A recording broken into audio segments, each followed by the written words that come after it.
Hey guys, Colleen here, DIYer behind LemonThistle.com, and today I am excited to be joining up with my friend Lindy from Love, Create, Celebrate to take on her Scraps Made Modern challenge. In this challenge, she challenges me, I guess this time around, to create something for my home using scraps that we have laying around the house. Now for this one, because it's January and organization is the name of the game this month, we thought that we would take on organizational builds. And so I chose in my kitchen, and I have done two small projects. They were all done in one afternoon that are helping to make my kitchen more organized.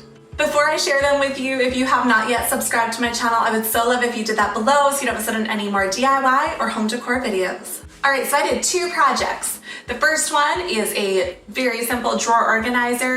There's no gluing it in place. It is tension fit thanks to a handy little hack so you can remove it if you are renting. The second one is a pull-out appliance garage, and this one is really great if you have appliances that you keep out on your counter that you really love tucked away because you only use them a couple times a week. All right, project number one. Here is the drawer that I am organizing. This drawer is kind of beside my stove. It's where I use for all my big utensils, and it is a mess. I had this wood laying around from an old project. It was the wrong size for the project, and I ended up using something else altogether. So here I am just using a table saw to cut it down to the right height of my drawer. Now I could have gone to the store and I could have bought the correct height of this wood. This is underneath the trim in Home Depot in that aisle there, but I'm just using what I had. And then after I cut it to the proper height or the proper width of the board, using my table saw, I moved over to my miter saw and I cut it to length. If you were to buy the right size of wood, you could just use a hand saw if you don't have the power tools. This is a super simple project. So the width of my drawer was 15 inches and I cut that one piece to size, and then I went back inside to test it out. And then once I decided how long I wanted each of the compartments to be, I cut those other two dividers from the wood, and then I cut smaller pieces to support them so that they don't slide around. Now this is really important if you don't want to be using glue or screws in your drawers to make it removable.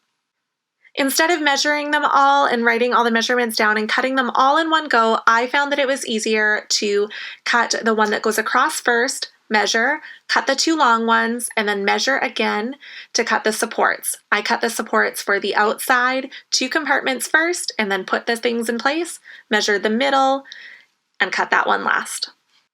Here's the trick though. You can put them in place all day long and you can make your cuts perfect, but it's very hard to get it tight unless you want to cut supports for every single side of this drawer. So here's the trick. You know those little rubber bumpers that you get for cabinet doors? We had some extra of them in our screw bin, and I just thought, I feel like this would work really well, and it worked so well. So you take these little rubber bumpers that you put on the inside of your cabinet doors, and you just put them on the end. And then as you put them in place, they compress, and it gets so snug, and they do not move. They're tension fit, but so well. All right, so we're gonna do that however many bumpers you have, great. You don't need them on all of them, but if it's feeling a little bit loose, you go ahead and you add a couple cabinet bumpers to your pieces and it's snug. It just works so well. The second one is a pull-out appliance garage. So for that one, I used a leftover cabinet shelf that I had from my kitchen. If you're anything like me, you have at least one or two cabinet shelves hanging around that you do not use because you've chosen not to have bigger shelves in your cabinets. And so I used that one here in this cabinet to make this pull-out for our coffee maker, blender, and coffee grinder.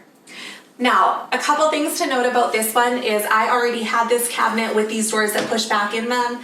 If you do not have that, which is totally fine, you could have these built by a cabinet shop, but we had this for a microwave and we've gotten rid of our microwave in the past year.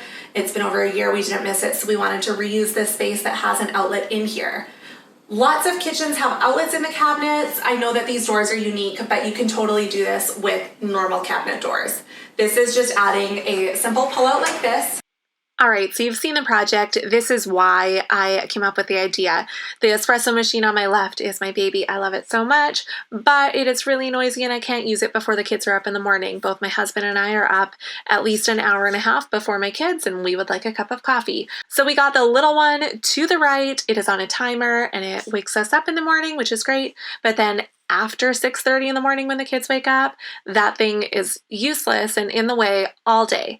If we push it over to put right beside the coffee maker, it gets in the way of the light switches and the plugs. There's just not enough room for both of them. And then on the weekends, we clean it out and we put it in the cupboard underneath the cabinets here, and it's just a pain to manage.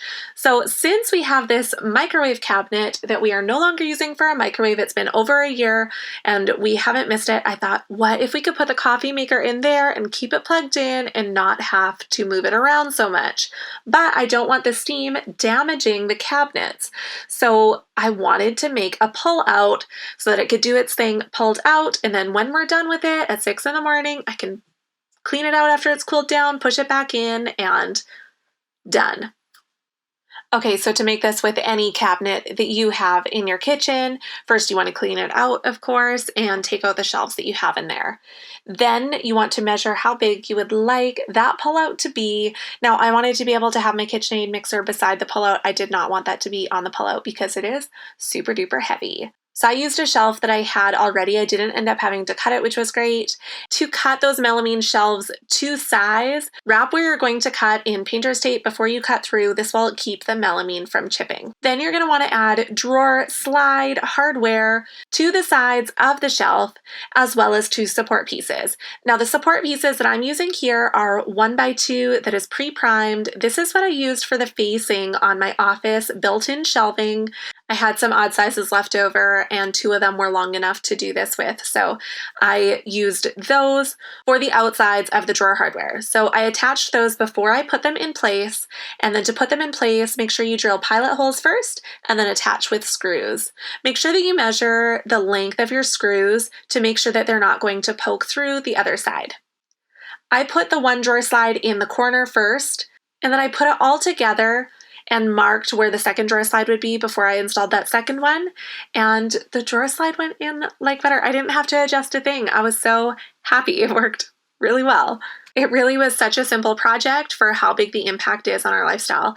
So for this project, I had an extra shelf on hand and I had those scrap 1x2s. So this only cost me the cost of the drawer slides, which was under $8 from Home Depot. Now, if you had to buy the shelf and the 1x2s, it would probably be under $20. It's really affordable to make it happen if you have a cupboard with a plug in it already. Of course, if you are going to do this, I do need to give you the warning. Hire an electrician. Don't leave things plugged in. A toaster plugged in a cabinet is a bad idea. Do your research, make your decisions. I know you're smart. All right, so those are my 2 projects for the Scraps Made Modern Challenge from my friend Lindy over at Love, Create, Celebrate. You can hop over to her channel to check out what she made for this challenge as well. Thank you so much for watching. I hope that you enjoyed this video. If you did, make sure to give it a thumbs up and subscribe below so you don't miss out on any more DIY or home decor videos. We'll see you next time.